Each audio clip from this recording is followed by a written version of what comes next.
Welcome back to the channel, everyone. My name is Kimchica, and we are doing our latest IndieWatch.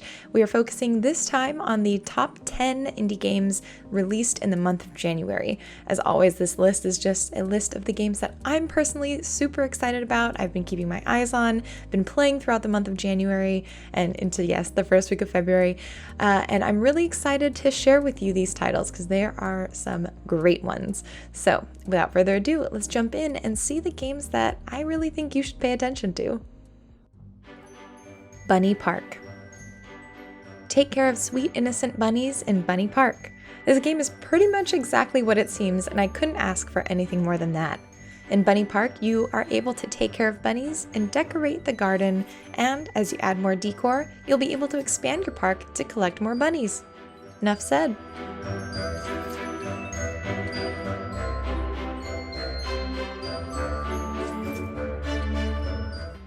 Simulacra 2. Piece together the truth of a murder in the branching narrative of Simulacra 2. In this sequel, you'll investigate apps and happenings within the phone of a former influencer to see if you can figure out what actually happened that led to her demise. Every portion of this game occurs within the confines of her phone, and you'll parse through her texts, videos, calls, and apps to get behind the truth of the matter. If you enjoy sci-fi and thrillers, be sure to take a look at this game. It's one that you probably do not want to miss.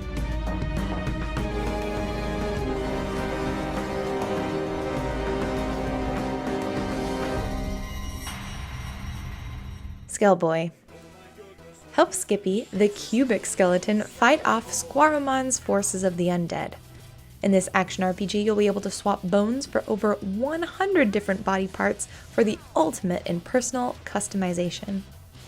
And with an adorably silly pixel art-esque style placed within a 3D world with lots of charm to spare, this is a great game to take with you while on the go. The White Door. The long-anticipated installment to the Cube Escape and Rusty Lake franchise has arrived. For anyone unfamiliar, the Rusty Lake and Cube Escape series are an extensive franchise spanning about 14 games, perhaps more if there are a few that I haven't heard of, all with an escape room puzzle feel. I would highly recommend if you're interested in this game or the genre in general by starting at the beginning because each of the entries builds on the next in terms of lore and context.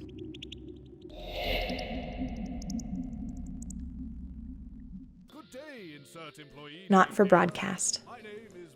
Assume the role of a live TV director in Not for Broadcast, a game that allows you to manipulate the nuances of the national nightly news. This game is in early access, so the full content isn't complete, but from what's there, it's quite promising. For those of you who enjoy games that involve multitasking, this one has that in spades. Your goal is to navigate the broadcast frequency, cut between multiple cameras, run ads on time, and manage the censors. And what you choose to show, or not show, will affect the national sentiment. Award-winning and mostly accurate news headlines. But remember, these choices have consequences.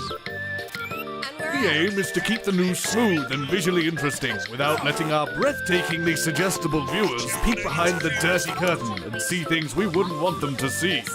Like Cook Serve Delicious 3. Calling all cooks. In the latest of the Cook Serve Delicious franchise, which is currently out in early access, you'll be slicing, dicing, frying, and mixing up a storm again. The developer has thrown in a unique setting this iteration, you're food trucking across a war-torn and desolate 20XX future America, and with hilarious food descriptions and histories, customizable difficulty levels, and even a chill mode, along with a wide variety of recipes to craft, this is certainly not a game you'll want to play hungry. Ready? We're nearly there.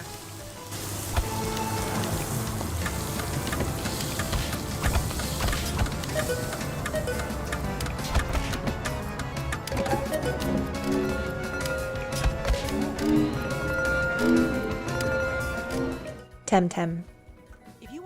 If you haven't gotten your fill of collecting adorable creatures, be sure to take a look at Temtem. This game has been in beta for some time now, and after a highly successful Kickstarter, is out now in early access. Full disclosure, I did contribute to this Kickstarter because I am a sucker for both collecting things and adorable creatures, and I have to say that so far I've been very excited by what I've played. The obvious comparison folks are making is that this is the new Pokemon, and while there are a vast amount of similarities between the two, I do believe that this game is different enough thus far to stand on its own 2 feet. Temtem is not only a game where you collect and battle creatures stored on digital cards, but it is also an MMO, which means there are lots of opportunities to interact with others in trades and battles. Again, this game is still young, it is in early access, and it's continuously being worked on the developers, but if this is a genre you enjoy, I highly recommend taking a look. To aid in your hunt, look out for more information on our endgame area, which will feature new Temtem every week with higher Luma rates and better stat rolls. Mythic Ocean. In a world where the gods have been reborn without their memories, you must act as their friend and mentor. Guide them, influence them, and assist them to make choices that will change the shape of the world. Perhaps for the better, perhaps not. It's up to you. In this underwater game, you'll enjoy relaxing music, beautiful scenery, and peaceful environments to explore, and dialogue-focused narrative. Each of the conversations you have with the gods will influence them in one way or another.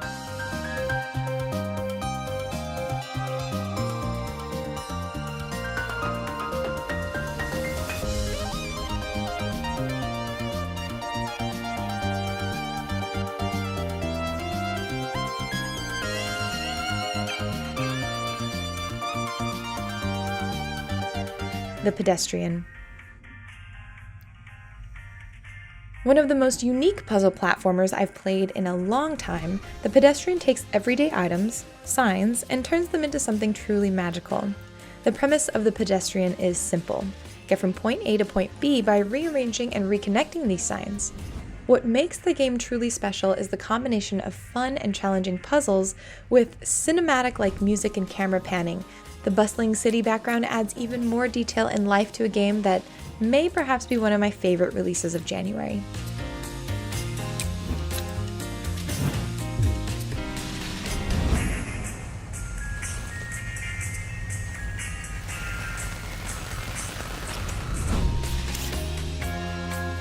Coffee Talk.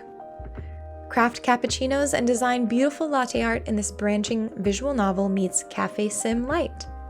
As the owner and sole barista of a late-night cafe, listen to the stories of your patrons and serve them a warm beverage of their choice to the tunes of chill hop and lo-fi music.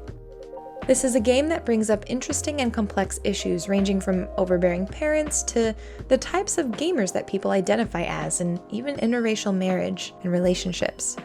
This is both a perfect game to relax to, as well as a great game to reflect on your own opinions and thoughts within these topics.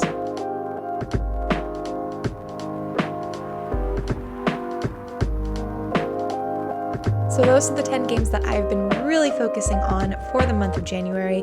I hope you enjoyed this list, and if there are any that you've been really into and playing, let me know. I'd love to hear it in the comments below. If you enjoy these videos and you would like to hang out and play indie games with me live, be sure to check me out on twitch.tv/Kimchica. I play indie games there on Tuesdays and Wednesdays at 8:30 p.m. Pacific time, and we just like to relax, have a good evening, and talk about things like indie games and food. So come and join us if you would like to relax with us. And of course, if you enjoyed watching this video, please do check out the rest of the content on the channel. I do a lot of indie game features, I have first impressions, and of course these curated lists where I go through and highlight these games that hopefully are on your radar, but if not, hopefully will be after watching these videos. So I hope you all have a wonderful day or night wherever you are, that you find lots of great indie games to play, and I will see you next time. Bye!